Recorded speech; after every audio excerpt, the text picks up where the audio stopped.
So recently one of my co-bloggers tweeted at me asking me if we'd ever done a healthcare triage on the gender pay gap in medicine. I realized we hadn't. We're going to fix that right now. Gender pay discrepancies are the topic of this week's Healthcare Triage.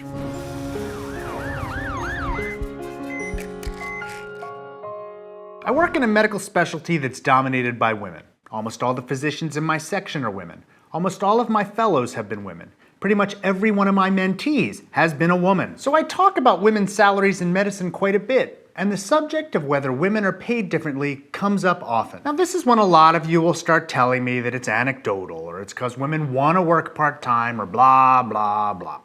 As I told my daughter recently when she asked, I had to pretty much go through the 25th grade to get this job. You know what? So did the women in my field. And let's forget anecdotes to the research. In Health Affairs in 2011, a study was published entitled The $16,819 Pay Gap for Newly Trained Physicians, the Unexplained Trend of Men Earning More Than Women. Let's dig in. The authors abstracted data from the New York State Survey of Residents Completing Training, which is run each year by the Center for Health Workforce Studies of the State University of New York at Albany.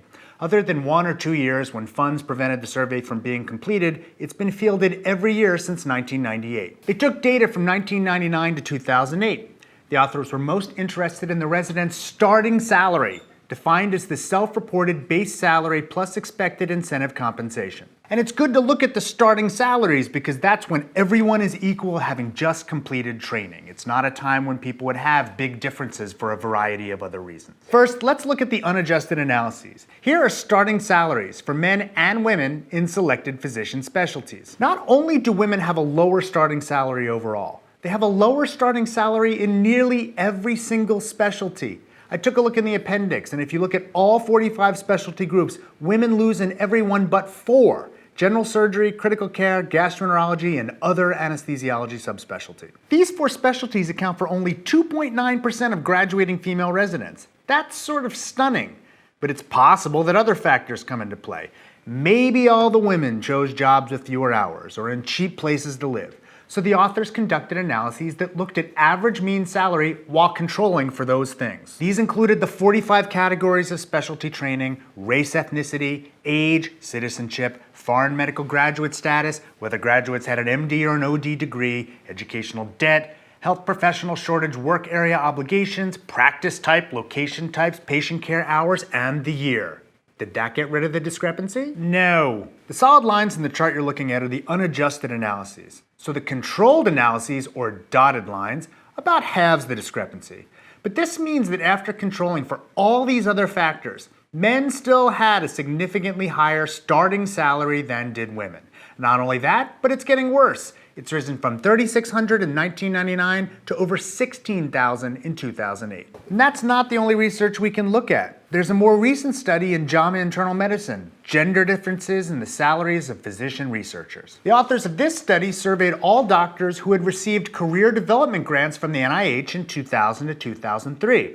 That's a pretty smart idea, because you can assume that people getting K awards aren't really working part-time because they wouldn't be eligible. They really need to be tenure-track faculty. They got a fantastic response rate to their survey, and they wanted to see if men were making more than women in research. They, of course, are. Men made on average $200,433 versus women who made $167,669.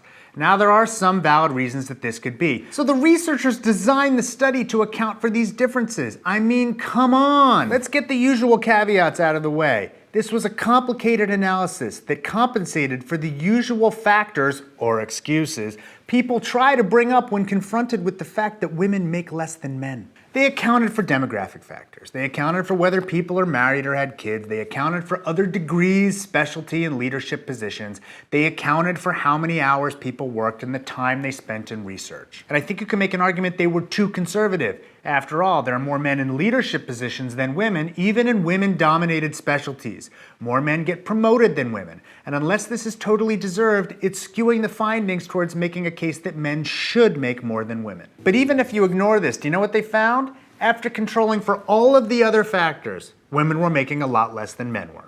They used a Peters-Belson analysis, which allowed them to find that if you described a physician researcher and then kept every other factor constant but flipped the gender from male to female, that woman would make more than $12,000 less. The authors of these studies offer a number of explanations for why this might be. Some put the fault on the system, and some try to come up with other factors that could legitimately explain the difference. I'd say that the onus is on the system, however. There's a discrepancy. It's getting larger, and it's not easily explained by any of the usual excuses. I've covered this issue a number of times in my blog.